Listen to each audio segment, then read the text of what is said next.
அதிமுக முன்னாள் அமைச்சர் செங்கோட்டையன் பனையூர் அலுவலகத்தில் விஜய் முன்னிலையில் தமிழக வெற்றி கழகத்தில் இணைந்துள்ளார். அதிமுகவில் இருந்து பிரிந்து சென்றவர்கள் ஒன்றிணைய வேண்டும் என்று பேசிய செங்கோட்டையனை கட்சியில் இருந்து அதிமுக பொதுச் செயலாளர் எடப்பாடி பழனிசாமி நீக்கினார். இதன் காரணமாக நேற்று தனது எம்எல்ஏ பதவியை ராஜினாமா செய்தார். அதன்பின் பனையூர் தமிழக வெற்றி கழக அலுவலகத்தில் விஜயை சந்தித்து ஆலோசனை நடத்தினார்.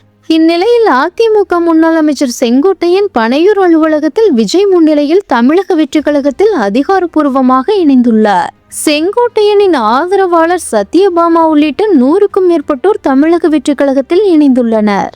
செங்கோட்டையனுக்கு நிர்வாக குழுவின் தலைமை ஒருங்கிணைப்பாளர் பதவி வழங்கப்படலாம் எனவும் 4 மாவட்டங்களில் அமைப்பு செயலாளர் பதவி வழங்குவதற்கான பேச்சுவார்த்தைகள் நடைபெறுவதாகவும் தகவல்கள் வெளியாகியுள்ளது.